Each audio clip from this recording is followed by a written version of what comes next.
Começamos a nossa gravação. Eu vou mutar os microfones de vocês pra gente não ter... Oi, Paula! Pra gente... Oi, Dona Terezinha!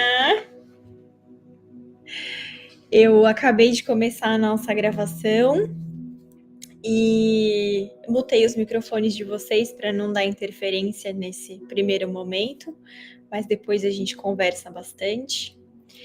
E então, como de praxe, vamos começar fazendo a nossa oração, fechando os nossos olhos, curvando a nossa cabeça, do jeitinho que o nosso Pai merece. Senhor, boa noite, meu Paizinho, boa noite. Obrigado por mais esse dia, meu Pai.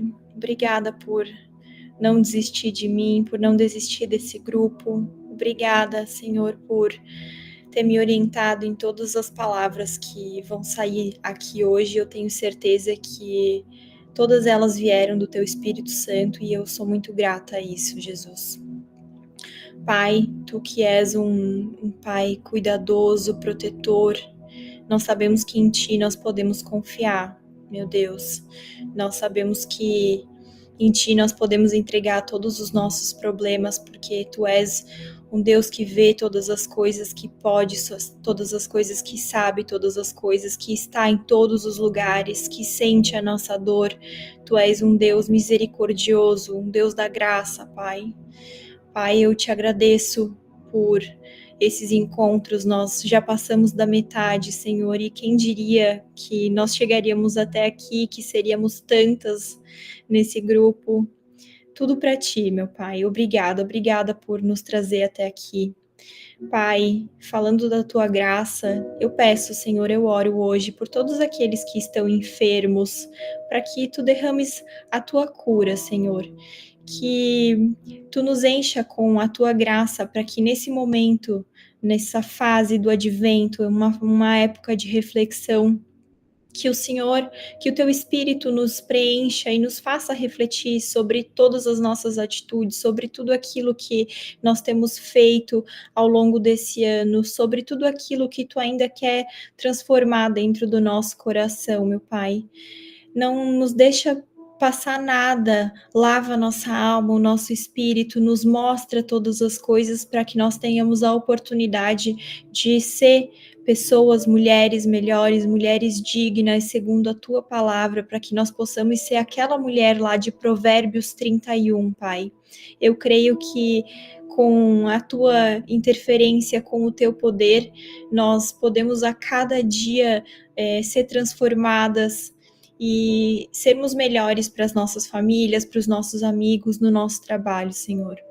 Pai, obrigada por nós estarmos aqui juntas, reunidas em comunhão em Teu nome. Eu peço não, Pai, eu te digo, eis-me aqui, que eu seja o Teu instrumento. Eu sei que essa mensagem de hoje veio diretamente dos céus, mas se o Senhor quiser mudar agora, tens liberdade em mim para fazer aquilo que Tu quiseres. Obrigada, meu Pai, obrigada. Abençoe esse nosso encontro em nome de Jesus. Amém, amém, amém. Olha, aumentamos o nosso quórum, que alegria! Ai, gente, então vamos lá. O capítulo desse nosso encontro, ele fala sobre a melhor parte. Mas eu estava um pouco inconformada, porque me parecia um tanto quanto repetitivo gastar esse nosso único encontro, esse nosso momento, a nossa hora tão preciosa, para repetir o que nós já vínhamos falando. A mim me parecia um desperdício de tempo. Então, como eu contei a vocês, eu pedi ao Senhor que Ele me dissesse sobre o que, afinal, Ele gostaria que eu falasse. E não demorou muito para que o Espírito Santo me cutucasse com a seguinte palavra: esperança. E de imediato eu pensei, ok, já tenho o nosso assunto. Mas o Senhor complementou me lembrando de que quando as coisas se repetem na nossa vida, talvez tenham lições que nós ainda não tenhamos aprendido. Então hoje, a gente vai conversar sobre esperança e a gente vai conversar sobre a ordem das coisas. Para mim, falar de fé é falar de esperança, porque fé é crer mesmo sem ver, é esperar mesmo que tudo ao nosso redor nos mostre o oposto.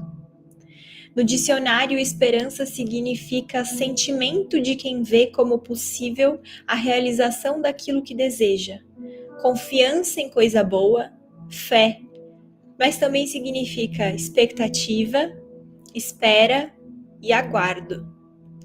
E como cristãs, a gente precisa aprender e guardar lá no fundo do nosso coração que esperança nem sempre é esperar.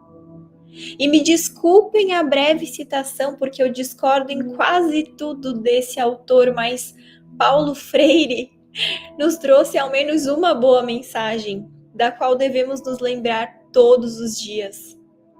Paulo diz que é preciso ter esperança, mas esperança do verbo esperançar, porque tem gente que tem esperança do verbo esperar, e esperança do verbo esperar não é esperança, é espera.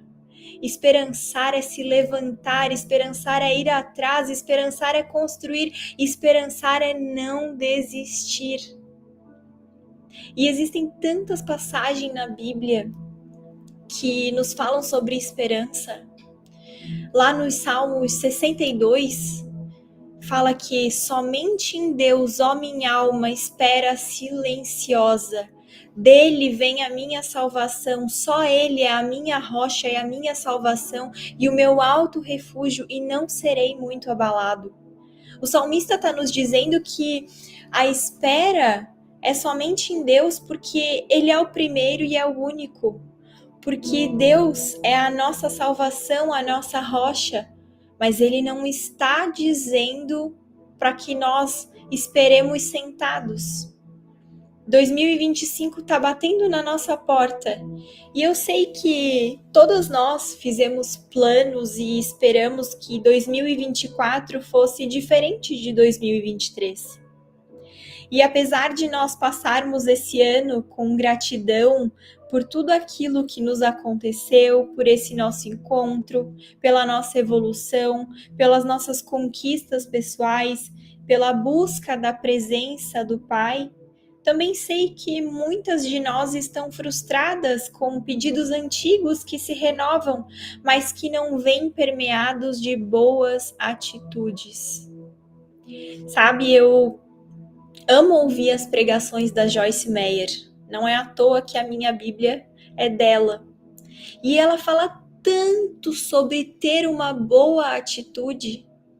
E ter uma boa atitude não é apenas ser honesto, ser leal, ser fiel, ser bem posicionado. Ter uma boa atitude é também esperançar, é agir, é construir, é enfrentar.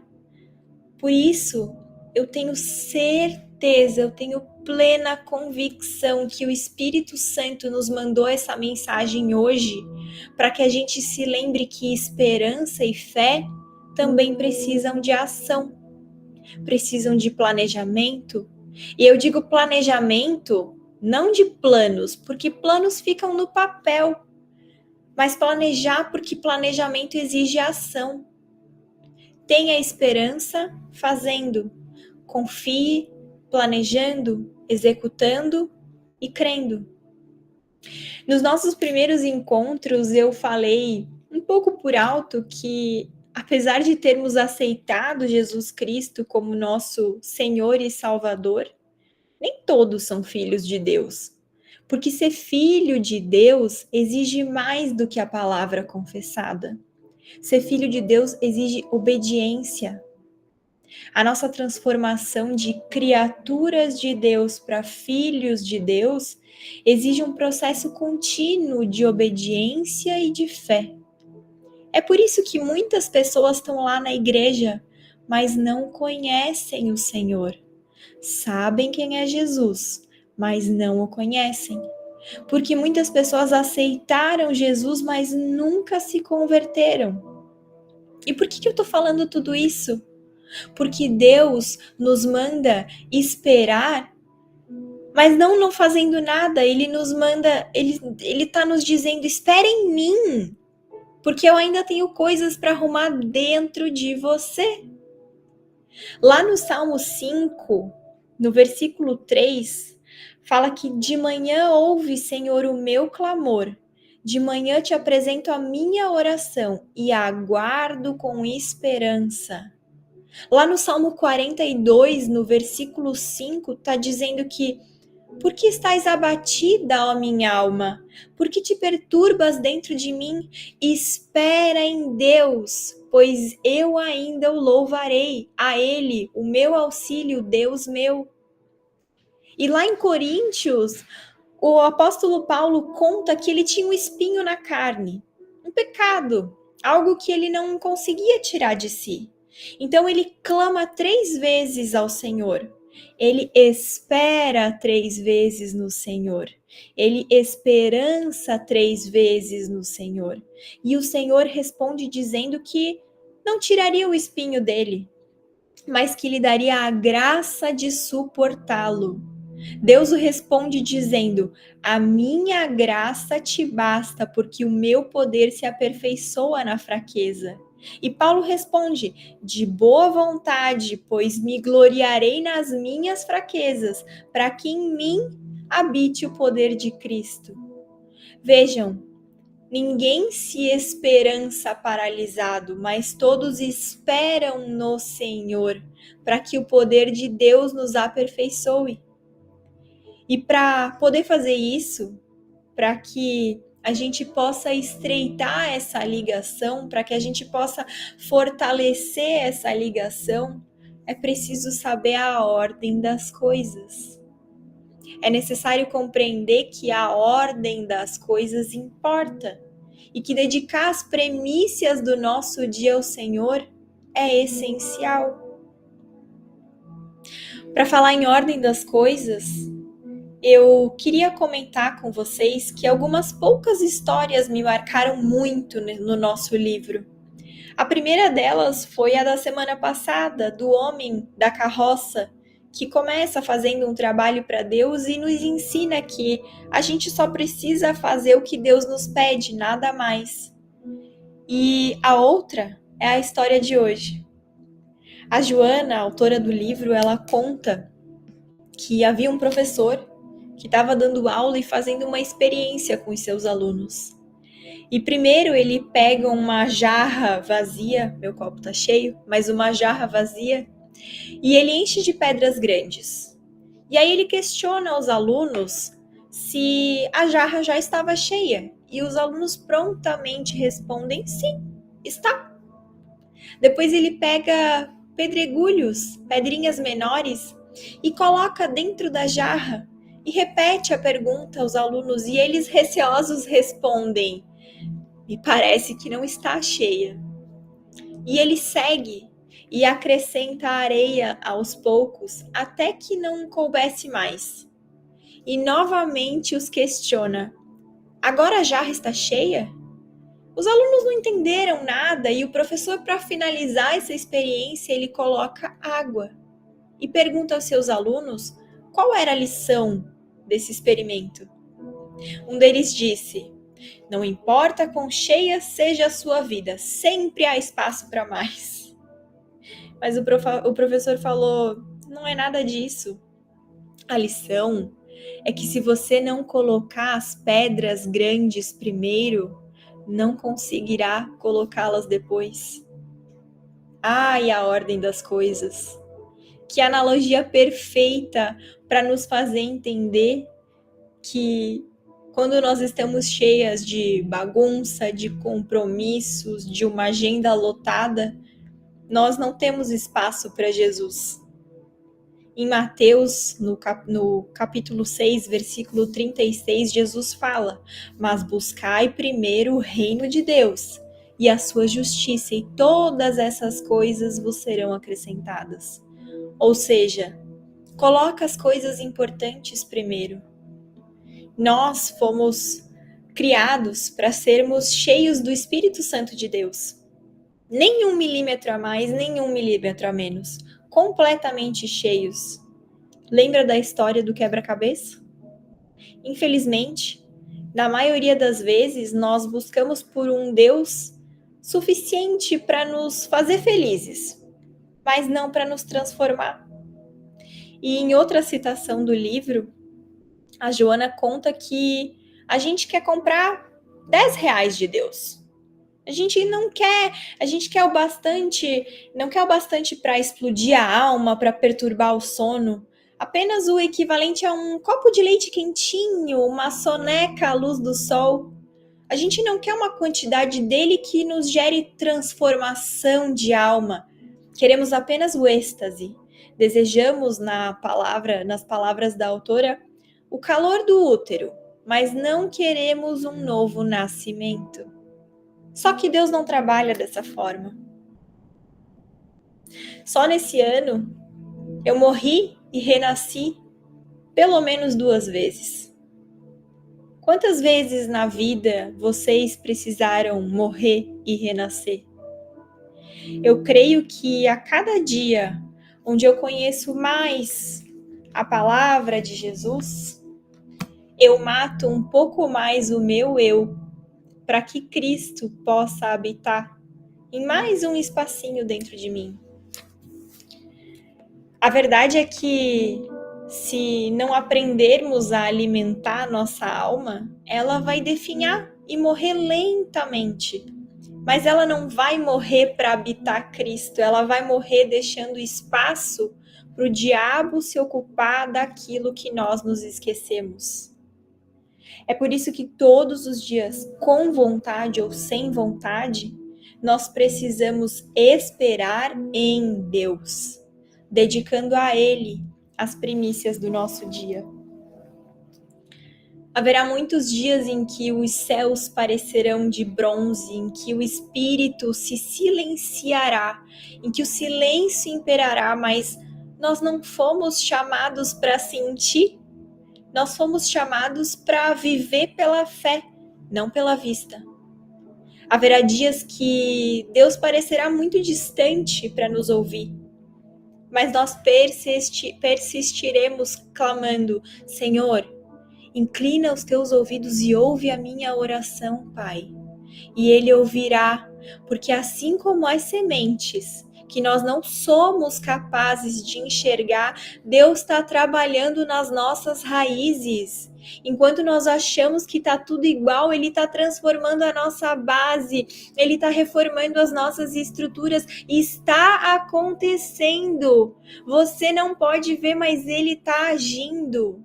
E quando a gente menos esperar, nós estaremos de joelhos, sentindo o Espírito Santo de Deus se mover dentro do nosso peito, e haverá vida, haverá esperança, os céus estarão abertos e Jesus vai sorrir radiante. E as coisas vão mudar, o tempo novo vai chegar, o gelo do nosso coração vai virar fogo. Porque a palavra fala lá em Isaías que o povo que caminhava em trevas viu uma grande luz. Sobre os que viviam na terra da sombra da morte, raiou a luz. Porque um menino nos nasceu, um filho nos foi dado, e o governo está sobre os seus ombros. E ele será chamado Maravilhoso Conselheiro, Deus Poderoso, Pai Eterno, Príncipe da Paz. Ele estenderá o seu domínio e haverá paz sem fim sobre o trono de Davi, sobre o seu reino, estabelecido e mantido como justiça e retidão, desde agora e para sempre. O zelo do Senhor dos Exércitos fará isso. O Senhor é o verdadeiro pastor. Ele é a porta pela qual nós podemos passar. Ele é o acesso à salvação. Não é apenas a saída, mas é a liberdade e o acesso à vida plena. O bom pastor está nos chamando. Está chamando as suas ovelhas pelo nome e vai nos guiar para fora. Jesus está chamando o teu nome E nós seguiremos a voz do Senhor porque somos ovelhas, ovelhas de Cristo, e ovelhas obedecem o seu pastor porque nele confiam. E o Senhor nos guiará em águas tranquilas e refrigerará a nossa alma, porque nele temos vida, alimento e descanso. Jesus é a fonte de tudo que a nossa alma anseia. E Ele está nos convidando a esperançar. Ele está nos esperando sentado à mesa para partilhar o pão. O Senhor anseia cuidar de nós e nos conduzir à plenitude de vida que preparou antes da fundação do mundo. Então, minhas queridas, esperem no Senhor, coloquem o Senhor em primeiro lugar e todo o resto se sucederá. Esperem no Senhor, coloque-o em primeiro lugar e todo o resto se sucederá.